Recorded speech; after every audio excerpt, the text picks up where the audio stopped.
All right, Keaton, I'm going to make you a video so you can learn how an engine works, or at least what the parts are. That way, when somebody wants to try and call you out, you know what you're talking about. So there's three things that determine how big of an engine you have, all right? One is the bore, one is the stroke, and the other is how many cylinders you have. So the bore is the diameter of the pistons here, all right? You look from the top, the one on the right is your old piston. It's 2.975 inches in diameter.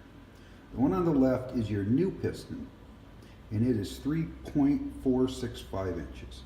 So it's fundamentally quite a bit bigger, all right? Okay, we just talked about the bore. The next thing that determines how big your engine is what's called the stroke.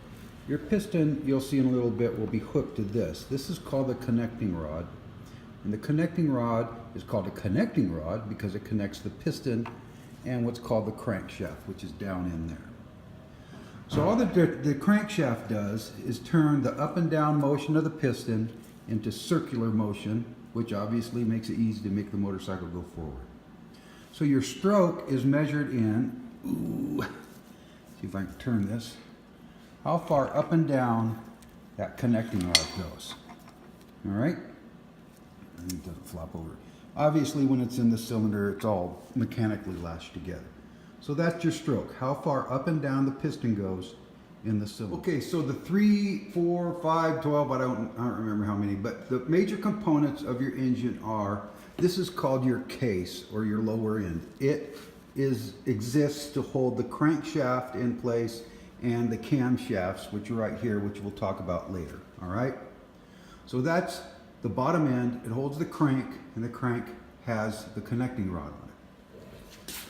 The next component is obviously your piston, right? So your piston rides up and down inside of your cylinder. If you were to see it inside, it just goes up and down like this inside the cylinder, all right? The final component is what's called the head. Now, remember that gasket that I was talking about waiting for? Gaskets are super important because you can't have any air leaks or vacuum leaks. So one of the gaskets is called a base gasket. It will go here. It will seal the bottom of the cylinder to the top of the block.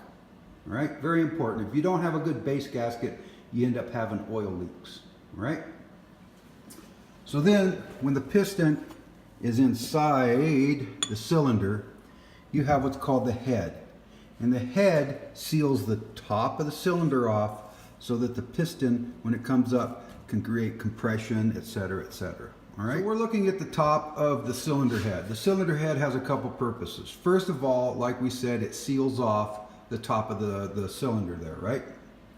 Second of all, it has a hole in it for the spark plug.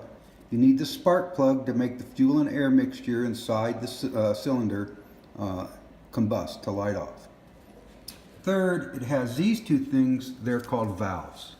These open and close at a certain determined time to let in fuel air mixture from the carburetor and to let out the exhaust once it's burned and done its job. So this is the head flipped upside down. This is the part that will mate up with the cylinder here.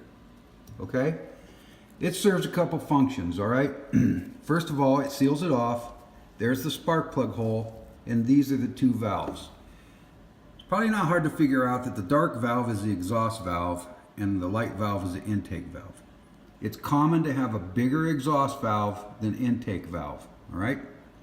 So what this has is a shape. This is called the combustion chamber here. The piston will come up almost to this point. It will squish all the fuel air mixture into this thing called the combustion chamber. The shape of the combustion chamber is engineered and designed for the most efficient and best performance, okay? As the engine runs, these valves will open and close a certain amount and let in, like I said, fuel air mixture or let out exhaust. This here surface, you can see the funny marks on it, is where the head gasket sits. The head gasket is one of the most important gaskets in the whole motor. It is what seals the cylinder and the head together. And the reason it's difficult is because when the piston's at the very top, the pressure inside that combustion chamber is right about 300 pounds per square inch. If you think about air pressure on us normally is 15 pounds per square inch, right? Very, very important. It's one of the hottest points of your engine when it's running. Alrighty? Okay, so we talked about the valves opening and closing in a certain amount of time, right? It's all mechanical. It's all tied into the position of the crankshaft, and the crankshaft is mechanically hooked to the pistons, so it knows exactly by mechanics where the piston is at any point in time. These camshafts have little lobes on them.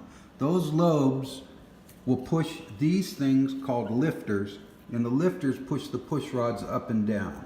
All right, so these are your rocker box covers, or your rocker box. Inside the rocker box are these two things here. All right, they're called the rockers, valve rockers. What happens is the push rods come up and push on these rockers.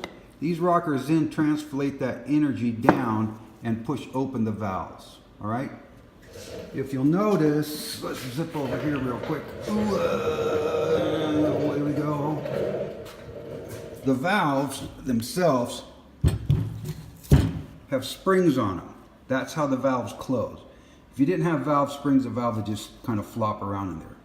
These valves, because they're for a Sportster and a Sportster Performance motor, have two springs in them. They have one inside and one outside. All right. Each spring has a job.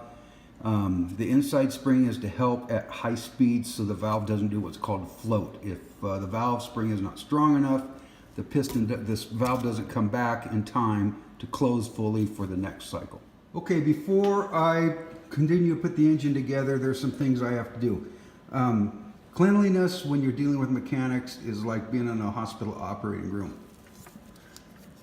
Where the old base gasket used to set, I need to make sure that whole surface is perfectly clean, perfectly flat, there's no scratches.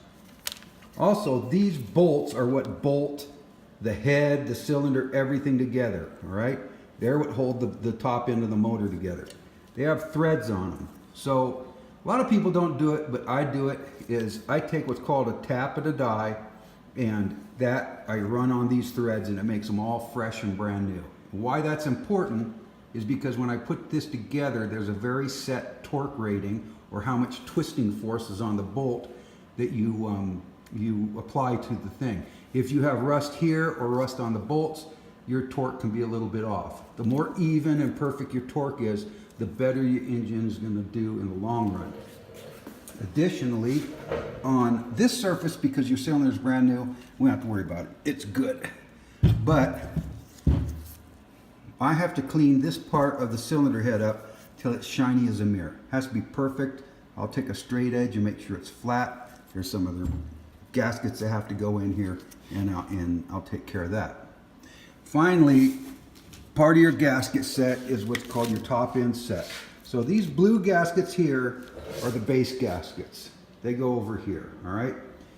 They're engineered to stop oil leakage. They're not engineered for a lot of air pressure or anything like that. These are your head gaskets. These gaskets go up here and here. They go between here and here. They are engineered to keep pressure in more than anything else, all right? Because of the way they engineer it to put pressure in, they also keep the oil out, all right?